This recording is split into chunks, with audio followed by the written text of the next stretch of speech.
नमस्कार। जय जय राम, जय सिया राम, जय हो बागेश्वर धाम सरकार, जय हो हनुमान जी महाराज।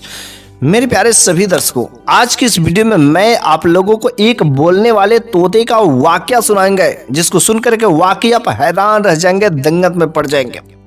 तो बात है, एक बार की बात है कि एक आदमी जिसके पास एक तोता था, वह तोता भली भांत आदमी के जैसा बात करता था, इंसानों जैसे वह बोलता था, बातें करता था। और वह इंसान, वह व्यक्ति जो है, उस तोते से बहुत ही प्रेम करता था, उससे बातें करता था और समय समय पर उसे भोजन भी देता था, सब कुछ करता था, फल भी खरीद करके लाता था, मतलब बेइंतहा मोहब्बत करता था। वह उसके लिए बहुत ही अच्छा खासा टाइम पास था। लेकिन समय बीतने के साथ साथ उस आदमी की एक कंपनी में जॉब भी लगती है, एक ऑफिस में जॉब लगती है, नौकरी लगती है, और वह अब नौकरी भी करने लगता है। लेकिन जब वह नौकरी जाता तो भी उसके पहले अपने तोते के लिए भली बात से अच्छे से खाने पीने की व्यवस्था कर करके चला जाता था। फिर से आता था तो अपने तोते से बातें भी करता था, मतलब बोलने वाला तोता गजब का था। और वो अपने मालिक के बहुत ही अच्छी से खातिरदारी भी करता था, बातें भी करता था, मीठी मीठी आवाज़ें भी बोलता था। और एक समय ऐसा भी आया कि उस आदमी ने शादी की। शादी होने के बाद उसकी पत्नी वहां पर रहने लगती है, साथ में रहने लगती है। अब तो उस घर में 2 लोग और साथ में एक तोता। अब तोता समझ गया कि यह मेरी मालिक की पत्नी है। वह पत्नी भी, वह स्त्री भी भली बात उस तोते से प्रेम करने लगी, जैसे कि उसके पति, उसका मालिक जो है, सही तरीके से तोते की खातिरदारी करता था। अब तो दोनों लोग भली बात तोते की अच्छी से रेख देख करते थे। इधर मालिक ऑफिस चले जाते थे तो मालिक की गैर मौजूदगी में उनकी पत्नी भली बात तोते की खातिरदारी करते थे। समय पर खाना, समय पर परवाह करना, समय पर उसको पानी पिलाना, सब चीज समय समय पर उस तोते के लिए देखभाल करते थे। तोता भी अपने मालकिन से बड़ा खुश रहता था। जब मालिक आते थे तो पहले से ही बोलने लगता था। इस तरीके से अभी तक तो सब कुछ तोता, मालिक और मालकिन की हाल चाल सब कुछ ठीक ठाक चल रहा था। लेकिन एक दिन की बात हुई कि जब मालिक जो है, अर्थात जब तोते का मालिक ऑफिस चले जाते काम करने, तो शाम के समय ही आते थे। तो जब मालिक ऑफिस चले गए तो अचानक एक दिन उस घर पर जो एक अजनबी आते हैं, और जब वो अजनबी आते हैं तो घर में बैठ करके उसकी मालकिन से बातें करते हैं। और बातचीत करते करते दोनों लोग एक जो कमरे में जाते हैं, और काफ़ी समय तक उस कमरे में ही हा हा कोई अलग प्रकार की आवाज़ें भी आती हैं। तोता समझ नहीं पाता है कि आखिर ये अजनबी आया और मालकिन के साथ ऐसी कौन सी हरकतें कर रहा है, समझ नहीं पाता है तोता। फिर से वह मालिक दोपहर के बाद जो भी अजनबी था चला जाता है। अगले दिन फिर वही काम। मालिक के चले जाने के बाद जब मालिक ऑफिस चला जाता था तोते का, तो फिर से वह अजनबी आते थे और उसके मालकिन के साथ अजीबोगरीब हरकत करते थे। और तोते को पूरा शक हो गया कि मेरी मालकिन जो है, मेरे मालिक के साथ अवश्य कोई गलत काम करे, धोखा दे रही है। हो सके इसके साथ मिलकर के कुछ गुलछर्रे उड़ा रही है, मुंह काला कर रही है, जिसकी वजह से मेरे मालिक बहुत ही परेशान हो गए। तोता कभी कभी सोचता था कि मैं अपने मालिक को इस चीज़ के बारे में बता दूं, लेकिन वह नहीं चाहता था कि मेरे मालिक बिना वजह के दुखी हो, बिना वजह के परेशान हो। वह चाहता ही नहीं था। हो सके कुछ परेशानी में पड़ सकते हैं, इसलिए तोता अपने मालिक को नहीं बताता था। लेकिन एक दिन जब वह अजनबी घर में प्रवेश करता, प्रवेश करने के बाद काफ़ी समय तक उस स्त्री के साथ में बंद कमरे में जो कुछ भी काम करते, मुंह काला करने वाला, बदतमीजी वाला काम ही या करने के बाद जब वह अजनबी घर से बाहर निकल रहा होता है तो उससे पूछता है कि आखिर तुम कौन हो? इससे पहले कि मैंने तुम्हें कभी नहीं देखता था, लेकिन इस समय मालिक के चले जाने के बाद रोज तुम आते हो और मालकिन के साथ पता नहीं तुम क्या क्या करते हो। तब तक मालकिन ने बोल देती है कि यह मेरा भाई है। तोता मनी मन सोचता है अगर ये भाई होता तो इस तरीके से हरकतें नहीं करता, लेकिन अवश्य मेरी जो मालकिन है झूठ बोल रही है।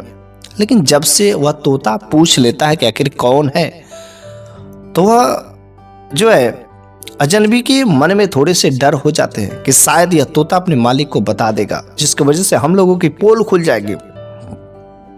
कुछ दिन तो ठीक ठाक चलते वह नहीं आता है, लेकिन अचानक कुछ दिनों के बाद वह फिर से अजनबी घर में प्रवेश करता है।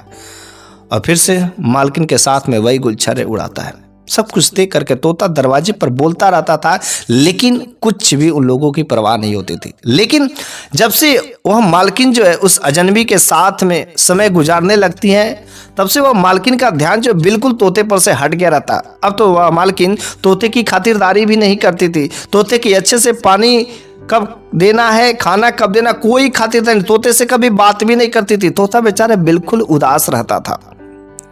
वो अपने मालिक को तो बताना चाहता था, लेकिन मालिक आने पर वह खुश हो जाता था, क्योंकि उसका मालिक जो उससे बेइंतहा मोहब्बत करते थे। लेकिन मालिक के चले जाने पर फिर से वही ड्रामा। मालकिन बिल्कुल ही उसका कोई खातिरदारी नहीं करती थी। तोता उदास रहता था, मन ही मन सोचता था बताऊं तो बताऊं कैसे। लेकिन जब वह कुछ दिनों के बाद जब वह अजनबी फिर से घर में आता है, तो वह घर से निकल रहा होता है। तो वह पूछता है कि अबे तू कौन है और यहाँ पर क्यों रोज आता है। तब तक मालकिन बोल पड़ती कि तू हम लोगों की पोल खोलेगा, हम लोगों की पोल तू अपने मालिक से बताएगा। आज तेरा अंतिम दिन है, तो इसको बैग में रख और ले जा दूर जंगल में और इसको मार दे। और ठीक उस अजनबी ने उस तोते के साथ ऐसा ही करने वाला था। एक बैग लाया और जो पिंजड़ा था उसका मुंह खोल करके उस तोते को बैग में डाल दिया, और बैग में डाल करके वह इंसान, वह अजनबी दूर एक जंगल में ले गया। जब जंगल में ले गया और वहां पर लेकर के मारने ही वाला था, तब तक तोता बोल पड़ा, अरे तुम क्यों मारते हो? बल्कि मैं तो उस पिंजड़े से मुक्त होना चाहता था, और मैं पिंजड़े से मुक्त अगर कर दोगे तो मैं भला पागल हो कि मैं फिर से उसको कैद होने के लिए जाऊंगा? मैं दोबारा नहीं जाऊंगा, बस मुझे मुक्त कर दो, मैं दोबारा वहां पर जाऊंगा नहीं। मैं तो बस एक ना एक बहाना ढूंढ रहा था कि किसी तरीके से बस इस चिड़िए से, इस पिंजड़े से बाहर निकले।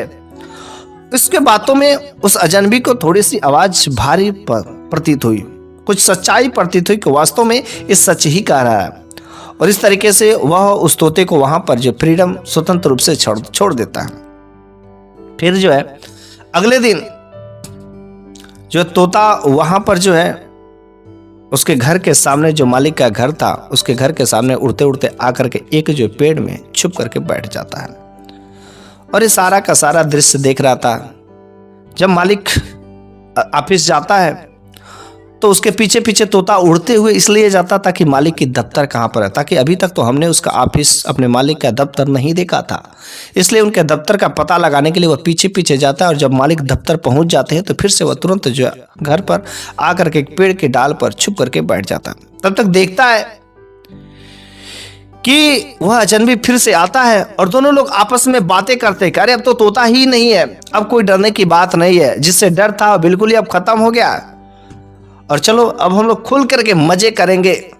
यह तोता जब देखा ना तो बहुत ही उसको गुस्सा आया कि मेरे खिलाफ मालिक को यह धोखा दे रही है। और जब मालिक घर पर आए थे तो उस तोते के बारे में पूछे थे कि आखिर तोता कहाँ गया, तो मालिक ने सीधा ही झूठ बोल दिया था कि अरे हम तो उसको दाना डालने के लिए उसके पिंजड़ा खोली और तुरंत वह पुर से उड़ गया।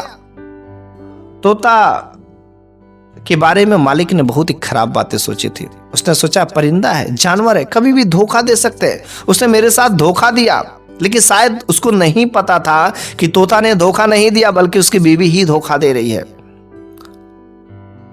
उस आदमी ने, उसके मालिक ने कहा था कि तोता बेजुबान जानवर है और बेजुबान जानवरों पर हमें कभी भी भरोसा नहीं करना चाहिए। और भी अन्य बातें बोल करके वो ऑफिस तो चला जाता है, लेकिन सारे के सारे रहस्य, ये सब बातें वह तोता भली बात सुन रहा था। और जब वह अजनबी भी इस तरीके से बातें कर रहा था मालिक के, उसके मालकिन के साथ में, वो बंद कमरे में चले जाते हैं और दोनों लोग मुंह काला करते हैं। और जो तोता उड़ता उड़ता उड़ता उड़ता अपने मालिक के ऑफिस पर चला जाता है, वहां पर जो बोलता है, बातें करता है, तो मालिक वो समझ जाता है कि तो मेरा ही तोता, जो आदमी जैसा बिल्कुल ही बात कर रहा है। और वह मालिक अपने तोते को पकड़ने के लिए चलते हैं, लेकिन जैसे वो मालिक अपने तोते को पकड़ने के लिए चलते हैं, तोता उड़ जाता है।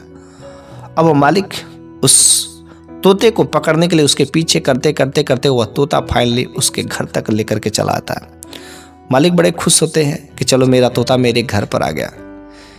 फिर से उस तोते को पकड़ने के लिए चलते हैं, लेकिन वह तोता इस बार ठीक जो उस दरवाजे के सामने ही जाकर के बैठ जाता है। और वह मालिक बिल्कुल इस तोते को पकड़ने के लिए फिर से ही जाते उस दरवाजे के सामने। जब दरवाजे के सामने आते तो सोचते हैं क्यों ना दरवाजा खोल करके अपने बीवी से बोल दे कि चलो देखो हम लोगों का तोता आ गया। लेकिन तोते की खुशी के बारे में अपनी पत्नी से बोलने के दरवाजा खोलते हैं, लेकिन जैसे ही दरवाजा खोलते हैं पति की आंखें खुली की खुली रह जाती है। वह अपनी पत्नी को पाते किसी दूसरे गैर मर्द के साथ में बिस्तर पर लेटे हुए। उसकी आंखें चकाचौंध हो जाती है, उसके पैरों तले जमीन खिसक जाती है कि मेरी बीवी मुझे धोखा दे रही है, मेरी पत्नी किसी दूसरे के साथ में पराये मर्द के साथ हम बिस्तरी कर रही है, ये बिल्कुल ही गलत है। मालिक को बहुत गुस्सा आता है और तब वह समझ जाता है कि मेरा तोता धोखा नहीं दिया है, बल्कि मेरी पत्नी ने ही मुझे धोखा दिया है। और तब उसकी आंख खुल जाती है। तोता वहां से उड़ करके हमेशा के लिए चला जाता है। मालिक अपने आंखों में आंसू लिए, उसका विश्वास टूट गया रहता है। वो अपने पत्नी से पूछता, अरे मैंने कौन से प्यार में किस तरीके से प्रेम में कमी कर दिया कि जिसकी वजह से तू मेरे साथ ऐसी हरकतें करी थी, तू मेरे को धोखा करी थी, मैंने तेरे साथ क्या नहीं किया। अगर मेरे में कोई चीज की कमी हो तो मुझसे बोल, मैंने क्या तेरे प्यार में प्रेम में कमी की जो किसी दूसरे पराया मर्द के साथ इस तरीके से करे। वह माफी मांगती है कि मुझे माफ कर दो, अब से ऐसी गलती नहीं करूंगा। लेकिन उसको कोई भी अगर मर्द अपने पत्नी को किसी दूसरे के साथ बिस्तर पर लेटे हुए देख जाता है तो बिल्कुल ही उसे संतोष नहीं हो सकता है। खाने पीने का संतोष हो सकता है, लेकिन बिस्तर वाला बात बिल्कुल ही किसी को नहीं संतोष हो सकता है। और उसने तुरंत अपने बीवी को तलाक दे देता है, छुट्टी छुट्टा कर देता है, घर से बाहर निकाल देता है और फिर से अकेले रहने लगता है। इस तरीके से इस कहानी के माध्यम से एक ही चीज सीख मिलती है कि हमें जो परिंदे होते, जो बेजुबान जानवर होते हैं, कभी कभी बहुत विश्वास पर खड़े उतरते हैं। और जैसे वह तोता मालिक का नमक खाया था, उसने नमक का दाम जो अदा किया, लेकिन तोते ने धोखा नहीं दिया। तो जो बेजुबान जानवर होते हैं कभी धोखा नहीं देते हैं। अगर आपका नमक खाए, अगर वफादार होंगे तो आपका साथ अवश्य ही देंगे। लेकिन इंसान कभी भी बदल सकता है, कभी भी आपके साथ में दलाली कर सकता है, नमक हरामी कर सकता है, बेईमानी कर सकता है।